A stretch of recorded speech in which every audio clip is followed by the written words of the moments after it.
一块本该完美的璞玉出现了让人痛心的裂痕，而他便是始作俑者。在一场纠结不散的情感中，那个小孩是最无辜的人。他本该有个幸福的童年，却被复仇心切的鬼婆婆狠心虐待，折磨得痴痴傻傻后，丢入充满毒物的谷底，自生自灭。若他不带任成飞进谷求医，那个本该无忧无虑的野人永远也不会知道，外面还有另一个更大、更宽、更可怕的地方，更不会想着爬出来。他也许会睁着一双清澈的眼睛，望一望烟雾飘渺的上方，就这么生活，然后死在谷底。他没有想过去打扰谁的生活，别人却总是硬插入他的生命里，改变他的一生。搅乱平静的湖水之后，又以冠冕堂皇的理由离开。他知道，清楚地知道，在谷底他便已然闯入那个野人的心间，成为这个野人生命之中的唯一。这段于他自己眼里只是一场交易，一场耻辱的关系，于那个傻大个心里便是全部，便是倾尽所有，至死不渝。所以他会因他一个小小的回应就兴奋得又蹦又跳，更会因他一个小小的要求不顾危险去采摘果实，还会把他所说的每一句话每一个字都记在心里，更会不顾一切地拼命爬出谷底，只为见他。所以在知道聂隐便是在幕后蚕食杜鄂城一切的黑手时，除却一开始的震惊外，他很平静，平静地想，这一天终于还是来了。他没有怪聂隐，若他真的有本事侵吞杜鄂城，那只证明是杜鄂城气数已尽，欠什么债都能还，感情债终究没有理个清楚的时候。若聂隐一定要他还，他可以以命相抵；若是他要拿任成飞和亲戚开刀，那他便是拼尽性命也绝不让他得逞。还在那发什么愣？快上车！坐进马车中的聂隐见任鹏飞还站在原地，便虎着脸催促。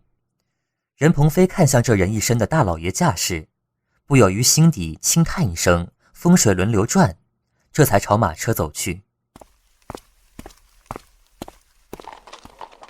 回到华府时，华夫人早早便在门前等候，迎着聂隐便进了院，一路上嘘寒问暖不断，连个眼神都没有给任鹏飞，当他不存在。儿啊，饿了没？娘给你准备了好些好吃的。聂隐脚下一停，侧过身对距离2-3步默默跟在身后的任鹏飞道：你先下去，吃过晚饭再过来。说完和母亲一同离去。任鹏飞留在原地一阵，才换个方向走去，回到那座偏僻的小院。雅姑在院子里烧个小火炉熬药，看见他略一点头，走进亲戚睡的屋里，便见他倚在床边捧着本医书专注看。任鹏飞不禁笑了下，上前取过他手中的书。哼，身体才好就不注意休息，当心累坏了。爹！亲戚鼓了下小嘴，又扑哧一笑，伸出双臂依偎在他怀里，深深吸一口。他身上淡淡的体味便充斥整个鼻腔，让他格外满足。爹，你累不累？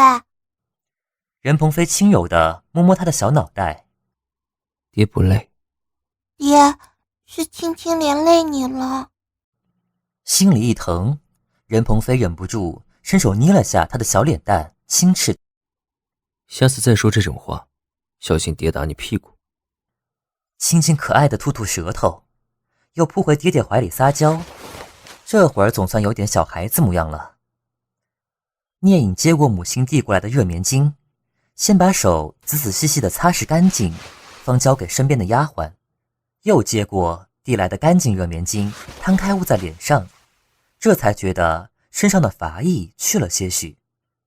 捂了一阵，他动手擦脸，完后把手再擦拭一遍，才让丫鬟拿走。华夫人笑着把一盅补汤摆在他面前，示意他先喝这个。怎么样啊？那个任鹏飞今天有没有给你添乱？聂隐孩子气得瘪嘴，打开盖子，一口一口喝汤，比最称职的侍卫都安分。咽下口中的热汤，口气有些失落。不过堂堂一城之主做这侍卫之职，还是屈才了吧？屈什么才啊？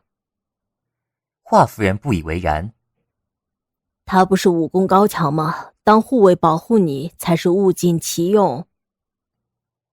喝汤的动作一停，看了眼母亲，聂隐突然捧起汤碗，大口大口喝下去，把一旁的华夫人看得一个心提到了嗓子眼，一个劲的叫他慢些，烫。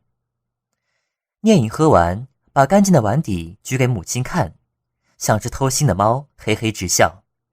华夫人笑骂不是，只好瞪了他一眼作罢。任鹏飞内力尽失一事，至今都没有多少人知道，尽管他知道的原因并不光彩，但一想到任鹏飞不欲为外人道知此事，聂隐便是连自己的娘也不再多说一句。吃过饭，简单的漱洗一番后，任鹏飞找人问清聂隐的所在处，才朝书房走去。进了点着灯的房间，便看见他端坐在书桌前认真的写字。见他进来，聂隐把手中的字写完才开口：“会磨墨吗？”会。聂隐便指了指书桌上的墨砚，任鹏飞些许无奈，但还是上前磨墨。别看他堂堂一城之主，以前还真给人磨过墨，但那个人不是谁，正是任大城主最宝贝的弟弟任成飞。当初为了哄劝这顽皮弟弟多花些心思在写字上，任大城主屈尊于贵的事情又岂止这一件？可显然，聂隐也不单单只叫任大城主磨墨，写了几个字又放下笔，左看右看，一脸的不满意。任鹏飞不由望过去，纸上所写的几行字看起来功力却不怎么深厚，行笔之间缺乏力度，不过这些都需要时间造就。其实若看了这样整齐干净的笔锋，知道这人才学字不到1年，恐怕都会大吃一惊。至少任鹏飞承认，他学字的第1年都没有聂隐写得好。抬头正好看见任鹏飞在看他的字，聂隐眼中的光芒一现，忽而笑道：“任鹏飞，你写几个字让我看看。”任鹏飞这次照样不多话，他说什么自己照做便是，反正他的字写得不算丢人。于是便停下磨墨，取过聂隐方才写字的笔，沾满墨汁，捋好笔尖，在上好的宣纸上随意写下一行字：“舍生各有命，岂云至于利。”聂隐念罢，淡淡一笑，不再多言，执起这张纸与自己的字迹比较，口中嘟囔：“果然写得不好，还得多练练。”这一练便练至3更半夜，他不叫，任鹏飞便不离开，一眼一眼看着写满字的宣纸堆满书案，散满地面，看他的字从起初的略显柔绵无力到刚劲流畅。等到他颇为满意的总算停笔时，抬头看见仍处在旁边的任鹏飞，一愕：“啊，你还在啊？”任鹏飞有些想翻白眼。聂隐揉揉自写久而开始酸痛的手腕，望着烧到只剩下1小节的烛火，低声道：“那个，我一专注起来便不怎么会注意身边的事，不是故意让你在这罚站的。行了，你下去休息吧。”任鹏飞不由多看他一眼，他现在的身份不过是画家的一名下人，他又何必与他解释这些？但也没说什么，静静退下。第2日，任鹏飞早早赶来，没曾想聂隐比他还早，一改往日富家公子繁赘奢华的装扮，一身干净利落的贴身劲装，更像是个仗剑云游的侠客。今日起往后3天，每天都要早起去武馆一趟。任鹏飞方才知道聂隐是每隔7日去蔡进那儿一趟，第2日便开始去武馆习武强身，过了3日才去学琴，空出来的日子便睡个懒觉，或是陪华夫人吃早膳。武馆离华府并不远，步行一段便到了。和蔡继久住处的幽静不同，武馆可谓是人满为患。武馆的生意之所以这么好，一半是武馆师傅于京城的名声，另一半却是因为聂隐。聂隐在进入武馆习武不到半月，上手便撂倒了以拳脚而扬名四海的林师傅，让他输得心服口服。这件事1传10，10传100，不到数日，来看热闹的人几乎把武馆的门槛踏破。在见了聂隐的风采之后，心痒难耐，也都报了名习武，其中就有袁鹏飞曾在酒楼见过的，开头起哄让聂隐抚琴，并和他同坐一桌的那几个公子哥。在武馆里习武的公子爷不少，个个都带护卫，一半是陪练，另一半是炫耀。这些公子爷从小娇生惯养，半路出家的功夫强不到哪儿去，又好面子，争不过别人就找人顶替，若带来的武夫护卫功夫好赢了别人，底气自然变足了。聂隐虽然功夫好，但同样有护卫随侍，毕竟有钱人家就讲究个排场。今日见他带来的护卫不是往常那位，都有些好奇。看见任鹏飞剑眉星目，身体修长，圆臂丰腰，一表人才，再看看自家的护卫，先是长相就输了一大截。长相输了，就更想从其他地方补回来，更何况他们打不赢聂隐，至少能打赢他的护卫嘛。只不过聂隐一改常态，没有同意，让任鹏飞退至一边，自己迎上几个起哄声最高的，2、3下就把他们按在地上，哀叫连连。没曾想聂隐这么一干，反倒引来众怒，单打不行，一伙人哄抬而上，硬是把人给压在地板上，任揉任搓。顷刻间，本该肃穆庄严的武馆，笑骂打闹声不断，一伙成年人跟个7、8岁孩童似的缠成一团，打打闹闹，好不痛快。任鹏飞同其他护卫一道站在一边看，就算闹成一团，聂隐依然是最抢眼的那一个。发冠散开，衣襟敞开，咧嘴露出一口白牙，无拘无束的哈哈大笑，浑厚的笑声划开沉寂的心。任鹏飞从未见他如此笑过，却不知为何会想起在谷底时，他略显羞涩又开怀的笑，那时也如这般坦然地露出如玉无瑕的白牙。打闹的混乱场面在林师傅闻声出来，黑着脸大喝一声而止。林师傅拳脚宗师的身份毕竟摆在那儿，有威严十足，不到一会儿便让那些公子哥全都乖乖地缩着脑袋跑回原位待着去了。接下来有林师傅亲自坐镇，武馆便恢复了原有的秩序。身为弟子的聂隐却有特别待遇，能和林师傅亲自过招切磋。在任鹏飞看来，却觉得林师傅有点在向聂隐讨教的意思。一位年过半百的长者能够向晚辈虚心求教，除却聂隐的确天资过人，令人敬佩外，又该是何等气魄。从武馆出来后，聂隐一身的臭汗，却显得格外喜悦。回去的一路上摇胳膊晃腿，走起路来比往常都要轻快。的确，有什么不快，痛快淋漓的打闹一场后，有什么不满阴郁都能宣泄出来。习武3日，第4天便是去学琴。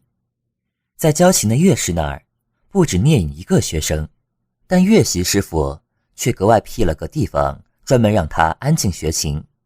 后来聂隐悄悄同任鹏飞透露，其实是因为他自己太招蜂引蝶了，知道他在这学琴，师傅这学琴的姑娘猛增，来这的人每一个肯安心学习，天天扑香弄粉，总想着怎么引他注意。说罢，聂隐抖着肩膀呵呵直笑，一脸的张扬。任鹏飞在一旁看久了，才明白他所言为虚，至少不是全部原因。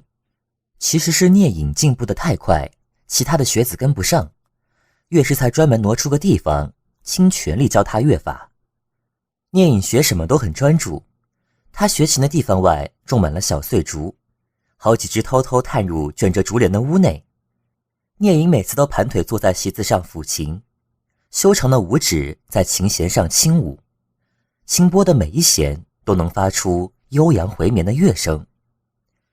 任鹏飞是武夫，不懂这些丝竹之声，但每每这个时候，他都会静静坐在一处仔细聆听，视线停留在抚琴的人那张映着阳光和煦的脸上。为什么会学琴？娘说学这个能修身养性，便让我学了。白玉无瑕的公子哥扇子一收，捻在手中把玩转动，噙着浅浅的笑，解开身边人的困惑。娘是为我好，若是什么都不懂，被当成笨蛋仍不自知。那人向前迈出一步，侧过身笑地身后人，话中听不出任何意味。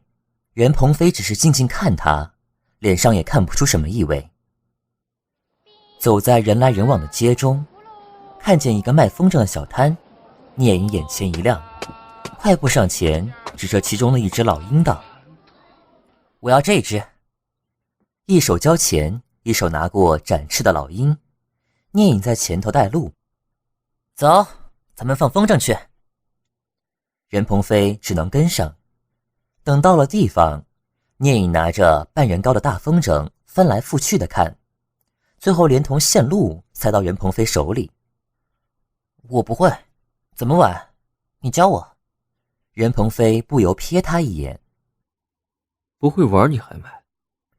聂隐直扇，轻敲脸颊，浅笑：“老早就听人说风筝很好玩，却一直没机会一试。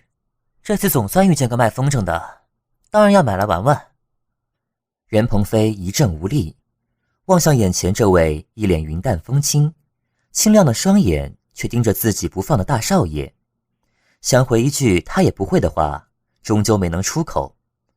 把老鹰塞进他手里，任鹏飞交代道：“你举高风筝带着不动，我叫你放，你别放。”玩风筝和做风筝的法子都很简单，7、8岁的孩童都可以自己做一个来玩，算是每个人幼年时都会玩过的玩意之一。任鹏飞幼时玩过，任成飞幼年时他也曾陪他玩过，但聂隐不会。算一算时间，他约有10几年没碰过风筝了，不知道还能把风筝放飞起来吗？让聂隐举起风筝站好，他一边拉线一边往后退，差不多了，叫一声放，在老鹰落地之前迎风迅速往前奔。展翅的老鹰越飞越高，若不是一根细线拴着，几欲冲破云霄。聂隐有些意外，任鹏飞走过去，把线路塞进他手里，忽闻他低声道：“真的飞起来了。”有风便能飞。聂隐握着线路，低头看了一阵，不解道：“为什么要拴着它？”任鹏飞未来得及答，他便已经把线扯断，结果可想而知。在空中展翅的老鹰如秋风落叶般飘落回地上。许是没料到会是这样，聂隐咦了一声，呆在原地。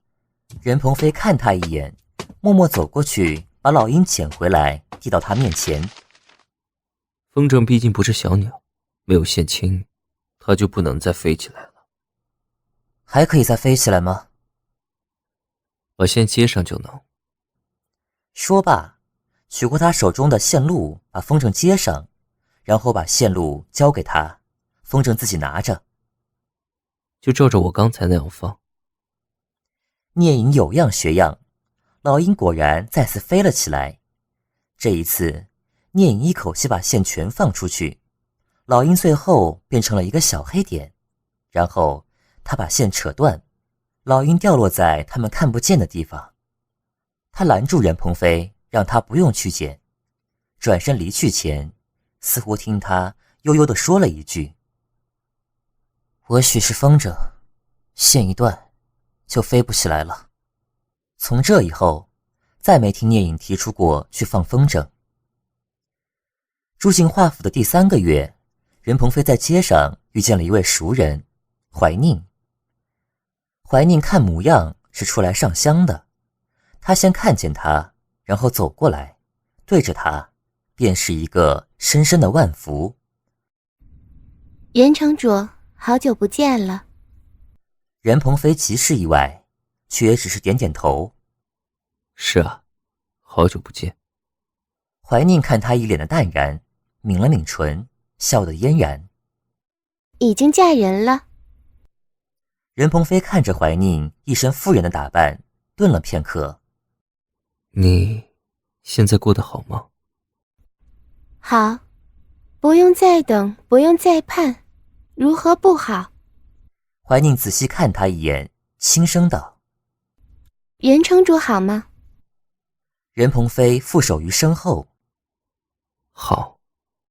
那便好。怀宁又是一个万福。严城主，告辞，后会无期。看着怀宁走远，想着他那句后会无期，任鹏飞苦笑。怀宁没说，但他猜得出，他心里多少有些怨着自己。脸一抬，便看见不知何时出现的聂隐倚在一根柱子下，扇子在手中来回转动，似笑非笑地看向他这边。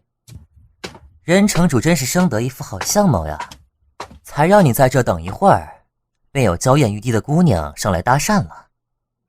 朝他走来的聂隐话中有话，任鹏飞眉头轻蹙。